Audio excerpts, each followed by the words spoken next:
이사야 35장 1절에서 10절 말씀. 광야와 메마른 땅이 기뻐하며 사막이 백합화같이 피어 즐거워하며 무성하게 피어 기쁜 노래로 즐거워하며 레바논의 영광과 갈멜과 사론의 아름다움을 얻을 것이라. 그것들이 여호와의 영광 곧 우리 하나님의 아름다움을 보리로다. 너희는 약한 손을 강하게 하며 떨리는 무릎을 굳게 하며 겁내는 자들에게 이르기를 굳세어라, 두려워하지 말라. 보라, 너희 하나님이 오사 보복하시며 갚아주실 것이라. 하나님이 오사 너희를 구하시리라 하라.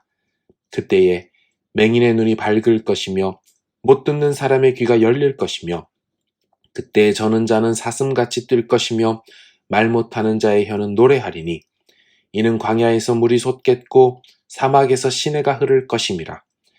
뜨거운 사막이 변하여 못이 될 것이며 메마른 땅이 변하여 원천이 될 것이며 승냥이의 눕던 곳에 풀과 갈대와 부들이 날 것이며 거기에 대로가 있어 그 길을 거룩한 길이라 일컫는 바 되리니 깨끗하지 못한 자는 지나가지 못하겠고 오직 구속함을 입은 자들을 위하여 있게 될 것이라.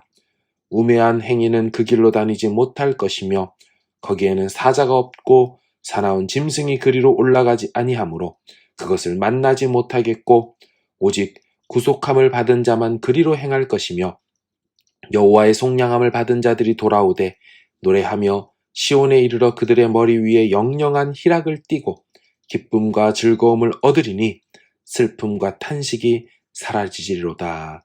아멘. 살아계신 하나님, 오늘 이 아침 새벽에도 주님 앞에 나와 하루를 기도하며 말씀으로 시작하게 해주신 것 감사합니다.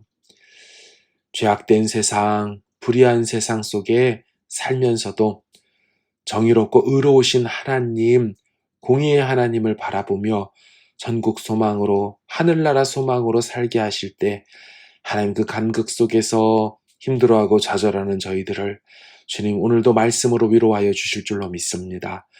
하나님 오늘도 기도할 때 주님의 위로하심, 주의 성령의 힘주심을 경험하기를 원합니다. 지치고 컬컬하고 낙심된 마음들 주의 성령으로 어루만지시사 다시금 새 힘과 새 마음을 허락하여 주시옵고 주님만이 주실 수 있는 평안으로 허락하여 주옵소서. 오늘도 구원의 노래를 부르기를 원하고 오늘도 믿음의 눈을 들기를 소망하오니 주님 이 아침 시간을 주 앞에 드리는 사랑하는 자녀들 한 사람도 예외 없이 어느 곳에 있든지 주님이 주시는 만족함으로 허락하여 주옵소서. 믿사옵고 예수님의 이름으로 기도하옵나이다. 아멘. 여러분, 이사야서는 크게 두 부분으로 나뉜다고 계속 말씀을 드렸지요. 1장부터 39장까지, 40장부터 66장까지 이렇게 나뉜다고 했습니다. 오늘 본문은 어제 말씀드린 대로 34장과 짝을 이룬 35장 말씀입니다. 그런데 이후에 나오는 36장부터 39장까지는 역사적 사건 하나를 깊이 다루면서 전반부를 장식하는데요. 바로 히스기야와 아수르의 사내립 공격 사건입니다. 아시듯이 히스기야는 면벽하여 기도하는 내용이 나오고요. 이후에 히스기야가 죽게 될 때 다시 15년을 생면 연장받는 내용으로 끝이 납니다. 그 내용들은 열왕기하 18, 19, 20장에도 원래 기록되어 있습니다. 어쨌든 돌아와서 드리려는 말씀은 이것입니다. 오늘 본문이 히스기야의 역사적 사건을 제외하면 이사야 전반부의 마지막 예언이라는 것입니다. 자, 그러면 어떻게 끝이 날까요? 그동안 7월, 8월을 함께 해 오시면서 이사야서 전반부 분위기가 좀 어떠셨습니까? 밝았던 것 같습니까? 어두웠던 것 같습니까? 밝기도 한 것 같고 어둡기도 한 것 같았죠. 앞에서 말씀드린 것처럼 전반부를 마무리하는 짝 본문인 에돔 이야기는 심히 어두웠습니다. 에돔은 여호와의 진노에 떨어져 들짐승이나 사는 영원한 황무지가 된다는 것이었죠. 에돔은 세세에 황무하여 그리로 지나갈 자가 영영이 없겠다고 했습니다. 하지만 그 짝을 이루는 이 유다는요, 오늘 본문에 이보다 더 좋을 수 없다입니다. 자연세계와 환경을 포함하여 모든 것들이 회복을 넘어서 생명으로 충만해지게 됩니다. 본문 1, 2절을 보십시오.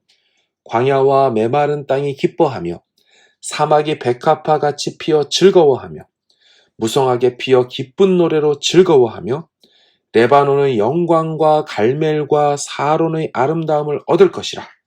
그것들이 여호와의 영광 곧 우리 하나님의 아름다움을 보리로다. 아멘. 기쁨, 즐거움, 기쁜 노래로 즐거움, 아름다움, 나아가 하나님의 영광과 아름다움을 볼 것이라고 합니다. 6절 하반절을 보시면 이는 광야에서 물이 솟겠고 사막에서 시내가 흐를 것임이라. 뜨거운 사막이 변하여 못이 될 것이며 메마른 땅이 변하여 원천이 될 것이며. 무슨 말입니까? 광야에서 물이 솟겠고, 이 솟겠다라는 표현은요, 원문에 물이 쪼개져 터지겠고, 마치 출애굽 시절에 반석이 쪼개져서 물이 터져 나오는 것을 연상시키듯 말합니다. 그래서 사막에서 시내가 흐르게 된다라고 말하죠. 마치 천지개벽이 일어나는 것처럼 사막은 온데간데 없고 호수와 연못이 되고 메마른 땅에서 물이 솟아나는 샘물, 원천이 된다고 말씀합니다. 이것만이 아닙니다. 제 또래 주일학교 출신들은 아실 것입니다. 주일학교 때 불렀던 노래 가사가 여기서 나오는데요. 혹시 들어보셨습니까? 주께 구속된 자들이 돌아오네. 시온으로 오며 노래하네. 그 머리 위에 영영한 기쁨을 쓰겠네. 즐거움과 기쁨 얻고 눈물 근심은 사라지리. 주께 구속된 자들이 돌아오네. 시온으로 오며 노래하네. 그 머리 위에 영영한 기쁨을 쓰겠네. 10절을 보십시오. 여호와의 속량함을 받은 자들이 돌아오되 노래하며 시온에 이르러 그들의 머리 위에 영영한 희락을 띠고 기쁨과 즐거움을 얻으리니 슬픔과 탄식이 사라지리로다. 아멘. 예, 이 말씀으로 노래 가사를 지어서 같이 제 기억에 월십하고 막 같이 율동까지 하면서 불렀던 기억이 있습니다. 어제 에돔과는 완전히 차원이 다르죠. 여러분, 사실 이사야서는 심판으로 시작했습니다. 하늘에서 울리는 천둥 같은 심판 메시지로 시작했죠. 1장 2절만 보십시오.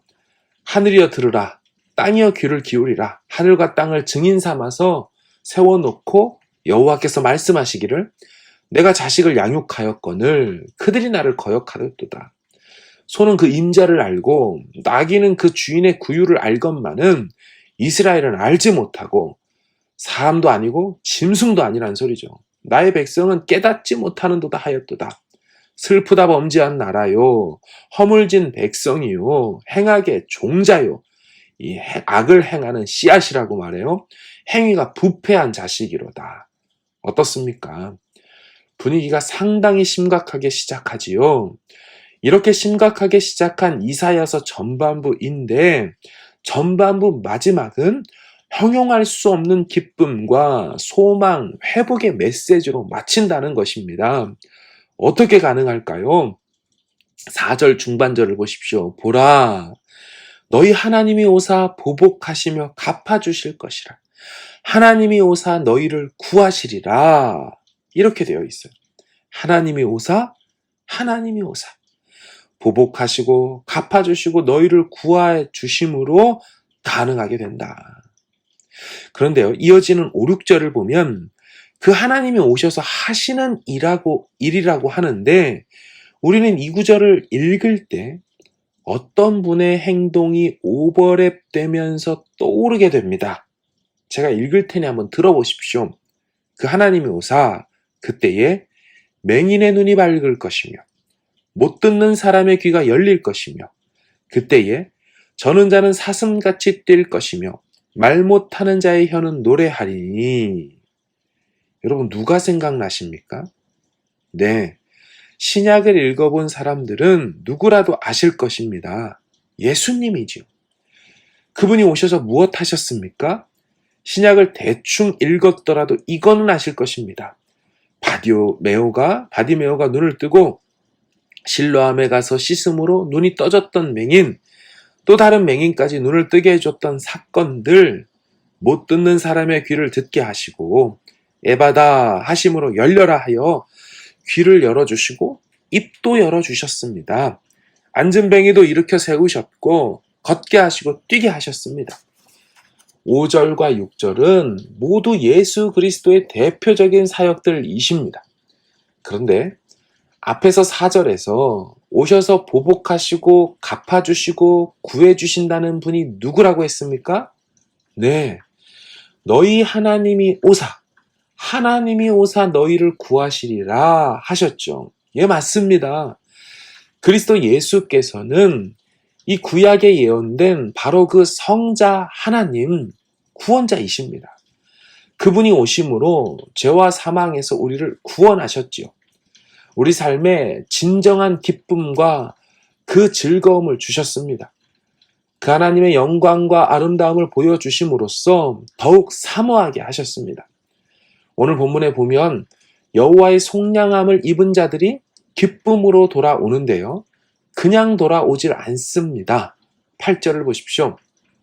거기에 대로가 있어 그 길을 거룩한 길이라 일컫는 바 되리니 깨끗하지 못한 자는 지나가지 못하겠고 오직 구속함을 입은 자들을 위하여 있게 될 것이라.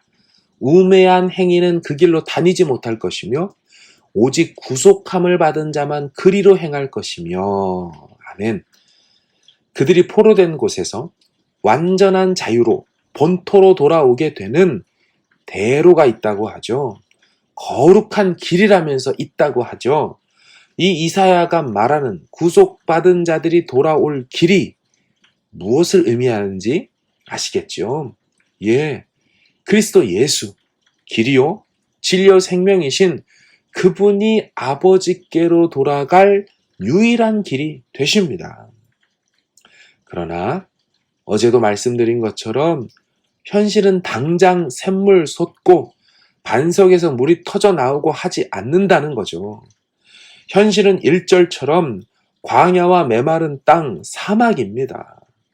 현실은 맹인이고 못 듣는 사람이고 저는 자고 말 못하는 자입니다. 그렇기에 현실과 구원의 간극 사이에 사는 우리에게 오늘 본문 3절과 4절이 있는 것입니다. 여러분, 이 또한 하나님의 말씀인데요. 들어보십시오. 3절, 4절. 너희는 약한 손을 강하게 하며 떨리는 무릎을 굳게 하며 겁내는 자들에게 이르기를 굳세어라. 두려워하지 말라. 보라, 너희 하나님이 오사 보복하시며 갚아주실 것이라. 하나님이 오사 너희를 구하시리라 하라. 현실과 구원 사이에 있는 우리에게 무엇을 요구하십니까? 약한 손을 강하게 해라. 떨리는 무릎을 굳게 해라. 굳세어라. 두려워하지 말라. 눈앞의 현실은 광야와 메마른 땅과 사막인 저들에게 약속으로 주어진 구원의 시대에 참여하려면 이것이 있어야 한다고 요청하는 겁니다. 불안과 두려움을 떨쳐낼 수 있는 용기 말입니다. 절망과 두려움이 구원의 기쁜 소식에 반응하지 못하게 만들기 때문에 우리는 더욱 용기를 내서 떨쳐내 버려야 합니다. 사랑하는 여러분, 출애굽 세대가 광야를 지나 가나안으로 들어왔듯이 남은 자들이 환호하며 거룩한 길을 따라 시온으로 돌아오게 됩니다. 불안과 두려움에 머리를 떨구고 살던 자들이여 속량함을 받고 이제 그 머리를 들고 영원한 즐거움 속으로 돌아옵니다. 슬픔과 탄식은 사라지고 기쁨과 즐거움이 시온에 가득 넘치게 됩니다. 오늘을 사는 우리에게 주께서 요구하시고 바라시는 것이 무엇일까요? 너희는 약한 손을 강하게 해라. 떨리는 그 무릎을 굳게 해라. 그리고 주변에 겁내는 자들에게 일러주어라. 굳세어라. 두려워하지 말라. 봐라. 너희 하나님이 오신다. 보라. 너희 하나님이 구원하러 오신다고 해라. 사랑하는 여러분, 이미 우리에게는 생명의 길, 구원의 길이 되신 예수 그리스도께서 오신 줄로 믿습니다. 기도 응답의 영적 보증 되시는 그 예수 그 이름의 능력과 권위를 의지하시기를 바랍니다. 오늘도 우리의 기도 자리에서 그분을 신뢰함으로 자리로 나아가기를 바랍니다. 그가 오사 회복하시며 갚아주시고 다시 회복을 넘어 충만한 응답과 기쁨으로 우리를 인도하실 줄로 믿습니다.